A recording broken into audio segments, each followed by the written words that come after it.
아멘. 하나님께서 우리와 함께 계십니다. 하나님께서 살아계시다는 것을 믿으면 아멘 합시다. 우리의 눈으로 보이지 않지만 하나님께서만이 하실 수 있는 것들을 증거를 삼아 하나님 분명히 계시다는 것을 우리가 믿을 수 있습니다. 하나님께서 살아계시기 때문에 기도 응답하여서 암병에서 살아나는 역사가 있게 되는 것이죠. 하나님이 살아계시기 때문에 그렇습니다. 지금도 선교지에서는 죽은 자도 기도하면 일어난다고 합니다. 하나님께서 계시기 때문에 그렇습니다. 2000년 전에 약속하신 그 하나님의 말씀이 정확하게 복사판처럼 이루어지는 것은 왜 그럴까요? 역사를 주관하시는 하나님께서 살아 계시기 때문에 그렇습니다. 지금도 하나님은 살아 계셔서 우리 교회와 함께 계시고 이 예배를 받으신 줄로 믿으시기를 바랍니다. 오늘 그 하나님을 여러분들이 만나시게 되는 은혜가 있게 되기를 바랍니다.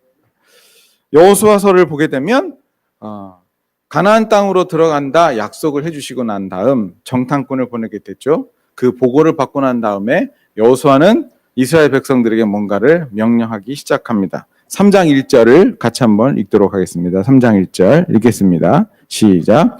또 여호수아가 아침에 일찍 일어나서 그와 모든 이스라엘 자손들과 더불어 시딤에서 떠나 유다에 이르러 건너가기 전에 거기서 유숙하니라. 요단에 이르러서 거기에서 야영을 했다고 얘기를 합니다. 2절 보니까 3일 동안 거기서 야영했다는 것을 보게 됩니다. 2절 말씀 읽겠습니다. 시작. 사흘 후에 관리들이 진중으로 두루 다니며. 여러분 근데 그 시딤에서부터 요단까지 한 12km 정도 되는데 거기를 200만이나 되는 사람들 데리고 이렇게 우르르 간 거예요. 요단강을 건너기 위해서요. 근데 놀라운 사실은 요단강은 그렇게 건너기가 만만하지 않았다는 사실입니다. 여러분 4장 18절을 보게 되면 요단강의 수위가 어느 정도라고 하는 걸 짐작하게 하는 본문이 나옵니다. 4장 18절 우리 같이 한번 찾아서 읽어볼까요? 4장 18절 찾으셨습니까? 읽겠습니다. 시작. 여호와의 언약궤를 맨 제사장들이 요단 가운데서 나오며 그 발바닥으로 육지를 밟는 동시에 요단물이 본 곳으로 도로 흘러서 전과 같이 다시 요단강이 정상의 수위를 찾았는데 어느 정도로요? 언덕에 물이 넘칠 정도로. 언덕이라고 하는 것은 뭐냐면 강 둔덕을 얘기합니다. 근데 거기를 찰랑찰랑 거릴 정도로 그렇게 물이 많았다는 것입니다. 이스라엘에 가보게 되면 땅이 아스팔트 같이 딱딱해가지고 비가 오게 되면 우리나라처럼 빗물을 땅이 흡수를 못해요. 그래서 그냥 모였다가 낮은 곳으로 확 흘러갑니다. 그래서 갑작스럽게 물이 불어납니다. 그래서 와디라고 평상시에는 땅인데 강물이 되는 그런 땅이 있습니다. 그래서 가이드가 그런 말씀을 하시는데 평상시에는 골짜기같이 이렇게 돼 있어요. 그래서 거기에서 이제 밤에 야영도 하면서 별도 보고 자전거도 타고 산악자전거 같은 거 오토바이도 타고 그러는데 우기 때는 들어가지 못하게 한답니다. 왜냐하면 가끔 사망사고가 일어난대요. 예기치 못하게 살짝 비가 왔는데 땅에 물이 스며들지 못하니까 이게 모여들어가지고 낮은 곳을 흐르다가 엄청난 강이 되는 거예요. 그 여름하고 우기하고 건기의 그 비의 양의 차이가 상당히 큽니다. 근데 오늘 이렇게 말씀을 나오는 거 보니까 우기인 것 같아요. 그럼 물이 요단강이 가질 수 있는 최대의 폭을 이제 갖게 되는 상황인 거예요. 거기를 어떻게 200만이 넘어갑니까? 놀라운 사실은 하나님은 여호수아에게 그걸 어떻게 건너간다고 얘기를 한 적이 없다는 사실입니다. 여러분 지금 3장 1절에 3일 동안 요단강 강변에서 지금 유숙하더라 그렇게 기록이 나오잖아요. 하나님께서 언제 요단강을 이렇게 건너가라가 말씀해 주셨을까요? 여러분 3장 1절을 훨씬 넘어가 7, 8절을 보게 되면 드디어 하나님께서 말씀하시기 시작하는 걸 보게 됩니다. 여러분 7절, 8절을 같이 한번 읽어보겠습니다. 7절, 8절 시작. 여호와께서 여호수아에게 이르시되 내가 오늘부터 시작하여 너를 온 이스라엘의 목전에서 크게 하여 내가 모세와 함께 있었던 것 같이 너와 함께 있는 것을 그들이 알게 하리라. 너는 언약궤를 맨 제사장들에게 명하여 이르기를 너희가 요단 물가에 이르거든 요단에 들어서라 하라. 언약궤를 맨 제사장들이 요단 물가로 이르거든 먼저 들어가라 이렇게 말씀하시는 거예요.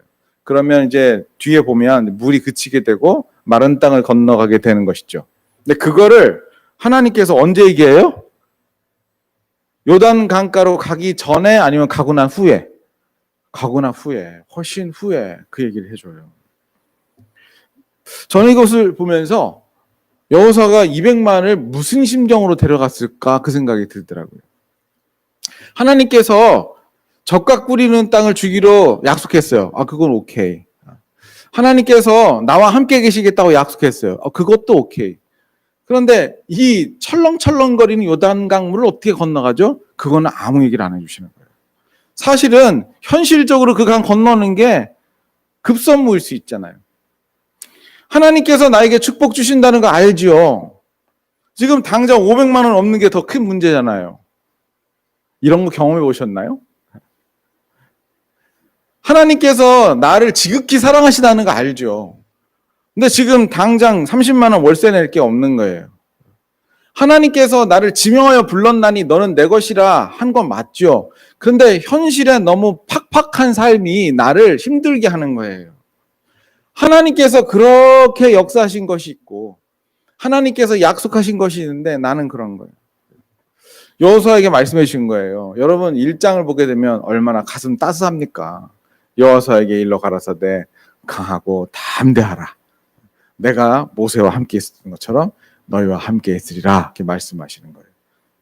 그런데 왜 요단강물 건넌 건 얘기 안 해주냐고요. 가끔 보면 성도들 가운데 그런 성도들 많더라고요. 기도하면 항상 하나님은 그런 얘기 해주신대요. 하나님 사랑하신다고 하신대요. 하나님 나 축복하신다 그런대요. 내 길을 밝혀주겠다고 한대요. 그런데 이 등록금 문제가 해결이 안 되는 거예요. 근데 거기에 대해서는 아무런 말도 안 하시는 거예요. 여러분 혹시 그런 적 있으세요? 제가 사역지가 없을 때가 있었어요. 그래서 재정이 막 말라가는데 기도하러 올라가야 되겠다. 그래서 기도원에 가가지고 기도하면서 한 4일째 됐나 응답을 받았어요. 계단을 내려오는데 하나님 내 마음속에 강력하게 영소야 예비했다. 넌 잘 될 거야. 그렇게 말씀하시는 거예요. 너무 기뻐서 보따리 싸가지고 내려와서 우리 아내한테 기쁨의 소식을 전했어요. 여보, 우리 하나님께서 말씀해 주셨어. 잘 될 거래. 예배해 주셨대. 근데 우리 아내가 저를 보면서 얘기하더라고요. 언제 잘 되게 해주신대? 그걸 응답을 안 받고 그냥 내려온 거예요. 가끔 우리 삶에 이럴 때가 있어요. 구체적으로 하나님께 말씀 안 하시는데 하나님이 결과는 말씀해 주셨어요. 적각 꾸리는 땅 들어간다고. 결과는 얘기해. 천국 간다고 얘기했어요. 너의 인생을 하나님께서 축복해 줄 것을 약속했어요. 근데 구체적인 삶은 너무 퍽퍽한 거예요. 말씀 안 해주시는 거예요. 여러분 혹시 이런 삶을 살 때가 있지 않나요? 여러분 잘 들으세요. 하나님께서 약속해 주신 약속이 있는데 내 삶이 퍽퍽할 때 그 공간이 너무 많이 비죠. 여러분 그 공간을요 하나님을 신뢰함으로 채우시게 되길 바랍니다. 그 공간을 왜 주시냐면 그 공간을 믿음으로 채우라고 하나님께서 주신 거예요. 우리 어머니께서 내가 너무 어렸을 때 어머님이 잠깐 가게에 들어가셔서 들어가시면서 이렇게 말씀하셨어요. 영소야 잠깐 여기 있어. 엄마 저 아줌마랑 얘기하고 올게. 근데 어머님이 갖고 계신 나한테 맡겨주신 그 보따리 2개를 이렇게 들고서 기다리는데 6살짜리가 기다릴 수 있는 이 한계치가 있잖아요. 어느 정도 될 것 같아요? 3분? 길어요. 그죠? 근데 3분을 기다리고 4분을 기다려도 어머님이 안 나오시는 거예요.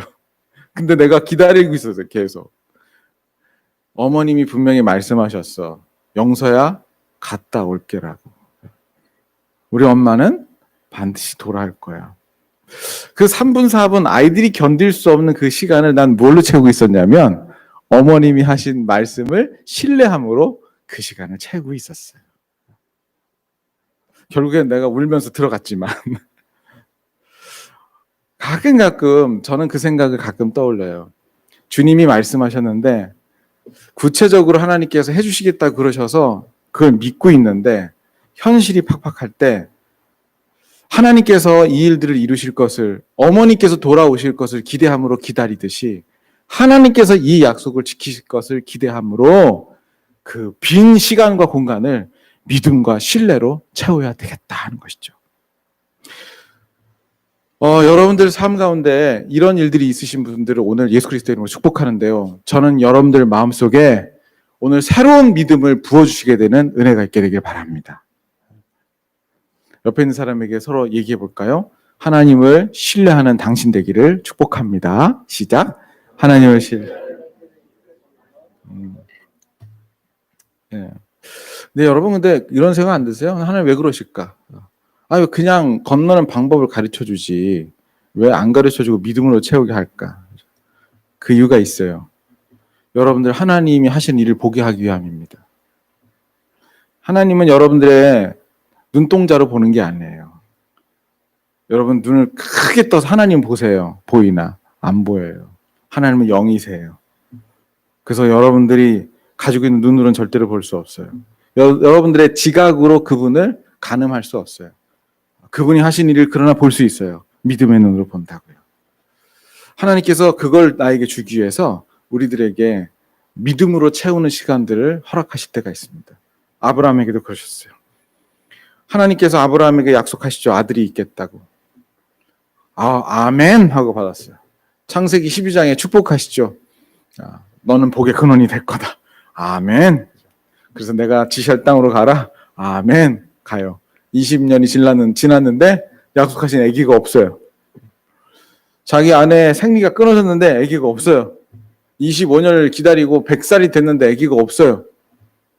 자기의 삶이 팍팍해지는 그 25년을 하나님은 쓰러질만 하면 가서 말씀을 전하셔서 믿음으로 잡으시고 다시 믿음을 갖게 하시고 그러다가 아기가 낳고 그런 일들을 몇 번 경험하고 난 다음에 아브라함의 눈에 뭐가 생겼냐면 믿음이 생겼어요. 그래서 하나님께서 아브라함에게 과도한 어떤 이야기를 하실 때 하나님께서 앞으로 또 내가 기대하지 못한 어떤 일을 하실래나 보다 하고 이삭의 손을 잡고 모리아 땅으로 가게 되는 것이죠. 가끔 우리 주위에 그렇게 믿음의 용장들이 있는 그런 분들 계세요. 선교지에서 선교하시는 분들 보면 땡전 한 푼 없는데 하나님께서 해주시라 믿고 교회 짓기 시작하시는 분들요. 아무도 들어가 본 적이 없는 그 땅인데 하나님께서 그 땅을 가라고 말씀하시고 만날 영혼이 있다라고 말씀하셔서 가는 그런 선교사님들. 제가 만났던 그 선교사님 중에 미국 선교사님이신데 그분은 정말 하나님을 믿음의 눈으로 보는 사람이에요. 과거에 그렇게 하셨으니까. 하나님은 한 번도 공수표 날리신 적이 없으니까. 한다고 하면 하시는 분이시니까. 그러니까 믿음의 눈을 딱 하시니까 하나님께서 말씀하시면 그냥 직진해요, 이분은. 나는 그런 믿음이 아직 없는 것 같아요. 너 이란 땅으로 선교 가라 그러시더라고요. 그래서 예. 근데 하나님 돈은 어디 있습니까? 공항 가면 줄게 그러시더래요. 여러분들은 그러면 가겠어요? 나는 못 갈 것 같아요. 근데 이분은 갔어요. 왜냐하면 하나님을 볼 수 있는 눈이 있으니까. 지금까지 그렇게 하셨으니까. 그래서 짐 싸들고 존 F 케네디 공항으로 간 거예요. 자, 비행기 시간이 가까워요. 티켓팅을 해야 돼요. 근데 티켓팅하는 줄에 섰어요. 돈도 없이. 점점 다가와요. 근데 믿었어요. 주님이 주실 것을. 그분이 그런 고백하더라고요. 자기가 한 번도 본 적이 없는 어떤 신사가 막 달려오더래요. 그러더니 혹시 린다 윌슨이십니까? Yes. 하나님께서 이거 주라고 하십니다 하고 봉투를 주더래요. 그래서 봉투를 열었더니 비행기 티켓 값이 더래요. 여러분 근데 저는 린다 윌슨에게만 이런 얘기 들은 게 아니라 예수전도단을 창시했었던 그 선교사님 이름을 잊어버렸네요. 로렌 커닝햄 목사님도 똑같은 경험들을 하시더라고요. 비행기 티켓은 아니더라도 하나님께서 말씀하셔서 주님이 앞으로 하실 거야 믿음을 가지고 하나님이 하실 일을 미리 보고 달려가셨던 분들, 아브라함과 같은 사람들, 적군이 쳐들어오는데 하나님께서 지켜주실 것이라고 선포했었던 이사야 같은 사람들, 엘리야와 같은 사람들, 하나님께서 분명히 메시아를 보내주실 것이라고 믿고 광야에서 일평생 예수 그리스도를 선포했었던 세례요한과 같은 사람들, 그리고 지금도 재림을 기다리며 지하교회에서 부르짖으며 기도하는 중국의 수많은 지하교회 성도들, 그리고 이란과 이라크 안에 있는 수많은 지하교회 성도들, 믿음의 눈으로 하나님이 하실 것을 보시는 분들이세요. 믿음의 눈이 있어야 공간을 채울 수 있는 믿음을 훈련하여 내 안에 장착되는 그 믿음의 눈이 있어야 여러분들 앞에 행하실 그 하나님께서 하실 일들을 볼 수가 있다고요. 그래서 하나님께서 그걸 만들어 주시고 계시는 거예요. 여러분, 개하고 사람은요, 의사소통을 할 수가 없답니다. 개는 사람의 말을 못 알아듣는데요. 앉아, sit down, 아무리 얘기를 해도 그거를 멍멍 소리로 알아듣지 그거를 앉으라는 소리구나 이렇게 알아듣지 못한대요. 그래서 개를 훈련할 때는 어떻게 해야 되냐면 개한테 사람하고 대화가 안 통하잖아요. 그러니까 개한테 맛있는 거 준대요. 그러면 꼬리를 막 치면서 또 달라 그러는데요. 그 두 번째 준대요. 또 막 친대요. 세 번째 준대요. 또 막 꼬리 치는 거예요. 근데 또 달라고 막 그러는데 안 주고 가만히 기다린대요. 근데 강아지가 이게 무슨 일이지? 막 달라고 막 팍팍팍팍 긁기도 하고 막 달려들기도 하고 그러다가 얘가 어느 순간 자기도 모르게 딱 앉는 순간에 그 순간을 놓지 말고 간식을 준대요. 그럼 또 기뻐가지고 또 달라고 막 그러는데 요번에도 또 무슨 영문인지 모르는데 또 앉을 때 또 주면 한 두세 번만 하면 걔가 안 돼요. 아, 앉을 때 무슨 일이 생기는구나. 그걸 인식하는 순간에 앉으면 주는 일을 계속 하다가 나중에는 손바닥을 펼쳐서 앉아 이렇게 해서 행동에다가 말을 입혀준대요.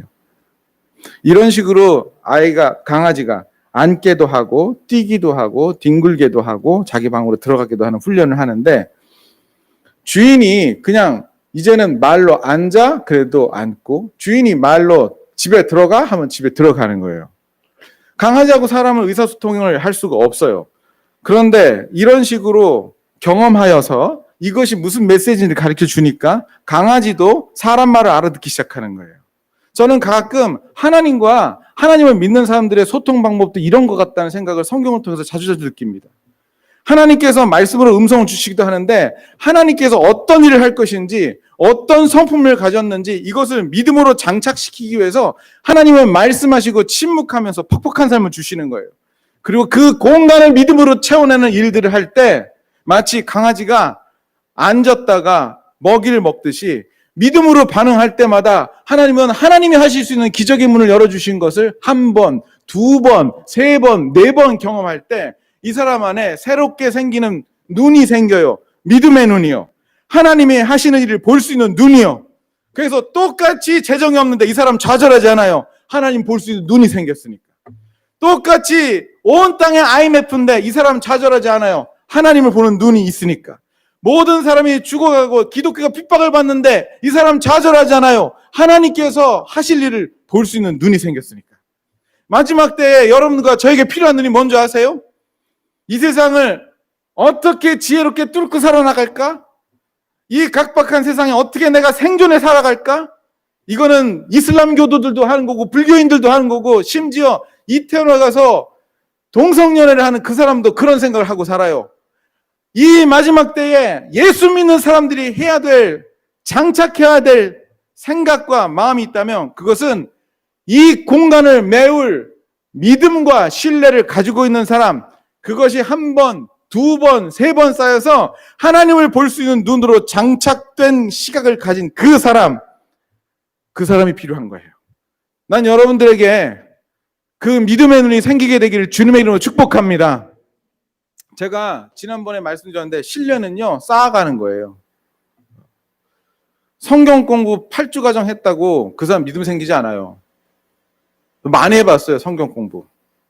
심지어는 1년 동안 제자 훈련하고 요절하면서 그렇게 많이 했는데 나중에 다시 술 먹고 담배 피우고 하는 사람들도 봤어요. 여러분, 프로그램이 사람을 바꾸는 거 아니에요. 하나님께서 사람을 바꾸세요. 성경 공부를 통해서 하나님 만나고 제자 훈련 통해서 하나님 만나고 하나님께서 여러분들에게 약속하시고 빈 공간을 줄 때 믿음으로 채워내는 훈련을 한 번, 두 번 해가는 그 사람, 그래서 마침내 믿음의 눈을 장착한 그 사람이 되어야 이 마지막 때 믿음을 가지고 이 시간을 건너갈 수 있는 거예요.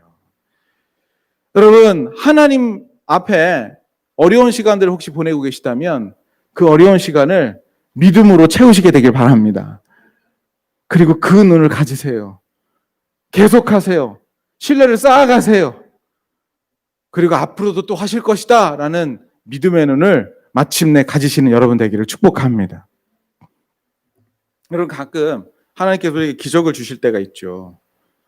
저에게도 기적을 주실 때가 있어요. 병든 자가 일어나는 것을 경험하기도 하시고, 귀신이 나가는 것도 경험하게 하시고, 하나님께서 재정을 공급하시는 것을 경험하기도 하세요. 근데 그 기적이 없을 때도 있더라고요. 그럴 때는 어떡할까요? 여호수아가 지금 그런 시간들을 맞고 있어요. 여러분, 여호수아는 얼마나 놀라운 시간들을 가졌었던 사람입니까? 홍해문이 갈라진 걸 봤던 사람입니다. 애굽이 어떻게 부셔지는지를 봤어요. 40년 동안 어떻게 광야를 지났는지 알아요. 그런데 이때는 기적이 없어요. 여러분, 3절, 4절 마저 한번 읽어보실까요? 3절, 4절 보면 여호수아가 3일 이후에 했었던 일들이 나와요. 3절, 4절 한번 읽어보십시오. 3절, 4절 시작.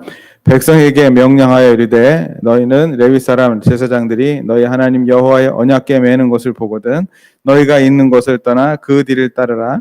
그러나 너희와 그 사이 거리가 2,000 규빗쯤 되게 하고 그곳에 가까이 하지 말라. 그리하면 너희가 행할 길을 알리니 너희가 이전에 이 길을 지나보지 못하였음이니라 하더라. 여기 보게 되면 2,000 규빗이라고 얘기하는데 한 1km 정도 떨어진 거예요.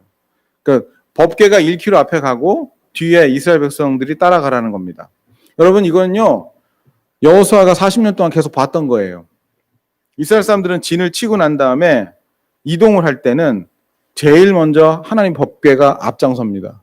그 다음에 유다 지파를 비롯해서 세 지파가 서요. 그 뒤에 성물을 가지고 있는 레위인들이 성물을 이동시킵니다. 그 다음에 르우벤 지파를 비롯한 세 지파가 섭니다. 그 다음에 다시 성물이 있습니다. 그 다음에 6지파가 서요. 제일 앞에 뭐가 선다고요? 법궤요. 근데 성경에 보게 되면 길게 되면 한 3일 길 정도를 먼저 법궤가 갑니다. 그리고 그 뒤에 이스라엘 백성들이 가요. 항상 하나님의 법궤가 갔습니다. 그래서 지금도 하나님께서 그 땅을 들어가게 하라고 그러셨으니까 방법은 안 가르쳐 주셨는데 어떻게 이 넘실거리는 요단강을 건널지는 잘 모르겠으나 지금까지 했던 대로 해야 되겠다 해가지고 법궤를 앞세우고 그냥 간 거예요. 여러분, 광야에서 법궤가 앞장섰을 때하고 지금 요단강에서 법궤가 앞장섰을 때하고 틀린 게 하나 있어요. 알아맞힐 수 있을까? 광야 때는 있었는데 지금 없는 거 있어요. 구름 기둥이 없어요. 광야에서는 구름 기둥이 앞서갔어요. 그리고 법궤가 갔어요. 근데 지금 구름 기둥이 없어요. 40년 동안 계속됐던 기적이 없어요, 지금. 나에게 계속 있었던 기적적인 사건이 없어요. 근데 뭐가 있냐면 지금까지 순종했었던 일상적인 순종, 법궤 들고 가는 거 그거 하나만 남았어요. 또 한 가지는 하나님께서 여호수아에게 먼저 말씀하셨던 시간이 있어요. 그래서 그거 붙들고 지금 걸어가는 거예요. 여기 보면 2절 보면 요단강 강변에 있다가 며칠 후에 관리들이 두루 다녔다고요? 이 사흘이 왜 사흘일까요? 여러분, 여호수아 1장을 보시면 거기 이런 얘기가 나옵니다. 여호수아 1장 10절 말씀. 1장 10절 말씀 읽어보십시오. 읽겠습니다. 시작. 이에 여호수아가 그 백성의 관리들에게 명령하여 이에라고 얘기하죠. 그 앞에 문장하고 연결됐다는 거죠. 그 앞에 무슨 사건이 있습니까? 하나님이 여호수아에게 나타나셔서 두려워할 말라, 강하고 담대하라 이런 얘기를 했다는 겁니다. 그 듣고 난 다음에 이에 연결된 사건이라는 거예요. 여호수아가 그 백성의 관리들에게 명령하여 이르되 자 11절 뭐라고 얘기했나 봅시다. 첫 번째 명령이요. 11절 읽어보세요. 시작.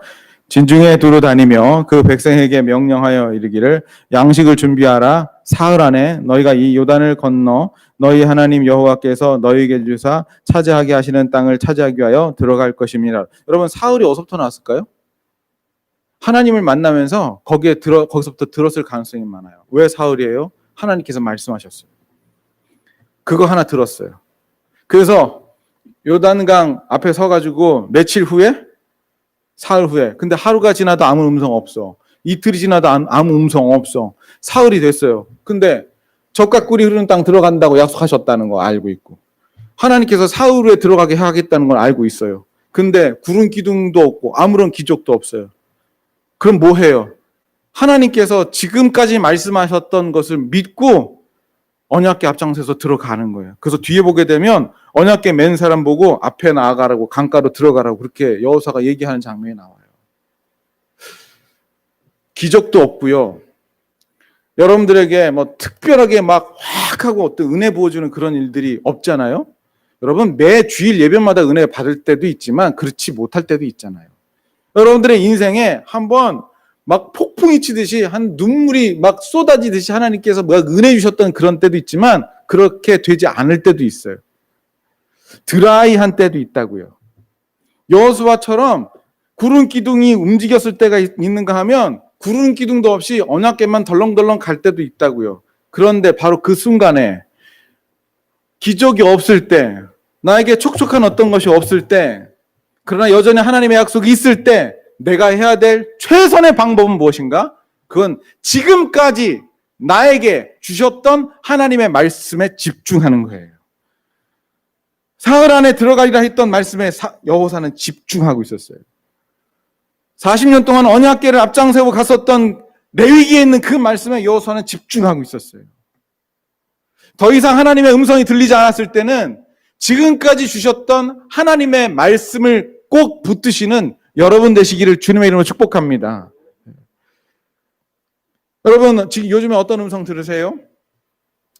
요즘에도 촉촉하시고 요즘에도 하나님 은혜를 받으시나요? 감사합니다. 은혜 받으시면. 만약 은혜를 받지 못하면 여러분들 부탁드릴 게 있는데 그 순간이 위기의 상황이에요. 뒤로 물러가지 마십시오. 은혜가 안 되니까 기도 안 하고, 촉촉하지 않으니까 성경 안 읽고, 더 이상 예배를 기대하지 않고. 하나님께서 뒤로 물러가는 사람을 기뻐하지 않는다고 말씀해 주셨습니다. 근데 어느 때가 위기의 순간이냐면 구름 기둥이 없어질 때예요. 나에게 더 이상 다가오는 뭐 감동 같은 게 없을 때, 그때예요. 여러분이 그때 해야 될 것이 있어요.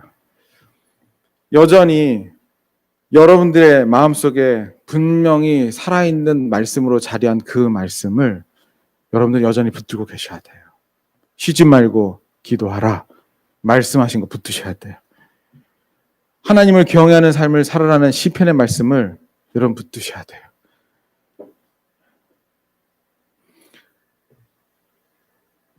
저의 삶 가운데도 어떨 땐 기적이 있을 때가 있고 어떨 때는 없을 때가 있어요. 뒤돌아보면 다 하나님의 은혜인데 생각해보면 기적을 나에게 주실 때는 나름대로 하나님께서 계획하신 바가 있다는 것을 나중에 10년, 20년 후에 내가 알게 되더라고요. 아무 일도 없었을 때는 왜 그랬는지 나중에 알게 됐어요. 아무 일도 없었을 때 몇 가지 이유가 있었는데 첫 번째, 그 사람이 교만할 때 하나님께서 잠깐 멈추세요. 두 번째, 그 사람이 정결을 잃었을 때 하나님께서 침묵하실 때가 있어요. 세 번째, 하나님께서 그 사람에게 믿음을 주시기 위해서 침묵하실 때가 있어요. 근데 여호수아 같은 경우는 침묵하신 이유가 믿음을 주시기 위함이었습니다. 여러분, 그것이 무엇이든지, 그것이 정결을 상실했기 때문에 또는 죄를 지었기 때문에 믿음 때문에 그것이 무엇이든지 관계없이 저는 여러분들에게 침묵이 고요하게 흘러가는 그 순간에 이미 여러분들 가슴속에 던져주신 그 하나님의 말씀을 붙들고 평범한 순종을 끊이지 않고 계속하는 여러분 되기를 축복합니다. 그렇게 하고 난 다음에 이제 그 앞에 다다랐어요. 어떻게 해요? 이제 요단강 건너기 바로 전인데 마지막으로 여호수아가 했던 것이 있습니다. 여러분 굉장히 중요한 부분입니다. 5절 말씀 같이 한번 읽겠습니다. 5절 시작. 여호수아가 또 백성에게 이르되 너희는 자신을 성결하게 하라. 여호와께서 내일 너희 가운데 기이한 일들을 행하시라. 마지막으로 백성들에게 한 것이 있습니다. 그것은 성결의 문제였습니다.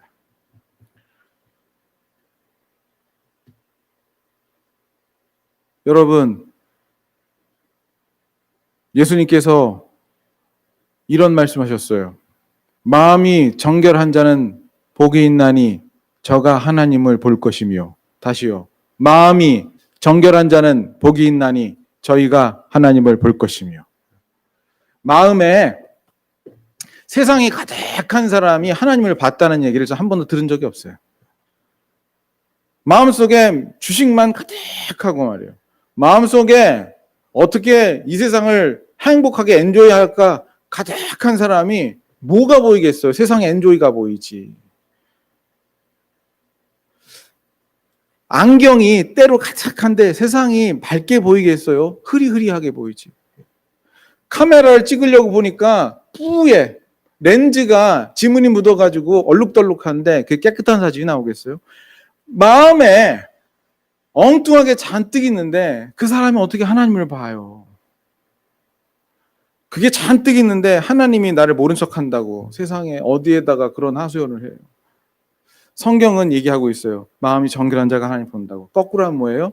하나님을 보지 못하는 사람은 마음이 정결하지 않은 사람이에요. 다른 어떤 순간에도 하나님 앞에 마음을 정결한 것이 필요한데, 여호수아처럼 지금 하나님의 음성이 잘 안 들릴 때 혹시나 내 마음이 정결하지 못해서 그런 건 아닐까? 하나님 앞에 벌벌 떨며 이걸 마지막으로 점검하고 있어요. 어쩌면 늘 하나님의 음성이 잘 들리고 예배가 잘 돼서 배은망덕한 사람처럼 그렇게 살아가는 자녀보다는 가끔 하나님께서 이렇게 침묵하기 원하셔서 그 사람의 신변 정리를 해주시고 마음의 정리를 해주시는 시간도 필요할 거라 생각해요. 나는 여러분들이 날마다 금식하라는 말 하지 않아요. 그러나 주님께서 말씀하셨던 것처럼 신랑을 빼앗길 날이 올 것인데 그때 금식할 거라고 말씀해 주셨어요. 여러분들의 마음속에 더 이상 예수님이 보이지 않을 때 혹시 내가 정결을 상실해서 그런가 하고 작정하고 3일간 금식을 하든지, 예배가 안 되고 마음속에 하나님의 음성이 들리지 않으면 혹시 내 마음의 정결함을 상실함 때문 아닌지 아침마다 금식하며 주님 앞에 시간을 드리는 시간이 여러분들에게 필요하다고요. 성도 여러분, 나는 여러분들의 눈이 주님 앞에 정결하게 되기를 바랍니다. 여러분들의 마음과 생각이 하나님으로 가득 차게 되기를 바랍니다. 여호수아는 이 세 가지를 점검했어요. 그 공간을 믿음으로 채우는 것, 구름 기둥이 보이지 않았을 때 하나님께서 이미 말씀하신 그것에 순종하는 것, 마지막 정결을 점검하는 것. 혹시 우리들에게 필요한 말씀 아닐까요? 여러분 요즘도 하나님 음성 들으세요? 하나님 침묵하세요? 여러분들이 해야 될 일이 있을 거예요. 혹시 그 공간을 믿음으로 채워야 되는 순간이 아닐까요? 혹시 이미 하나님께서 나에게 준 하나님의 음성에 집중해야 될 때가 아닐까요?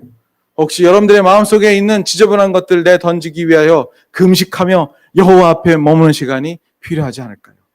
그것을 마치자 하나님은 여호수아에게 말씀하시기 시작하고 드디어 강을 건널 준비를 하기 시작합니다.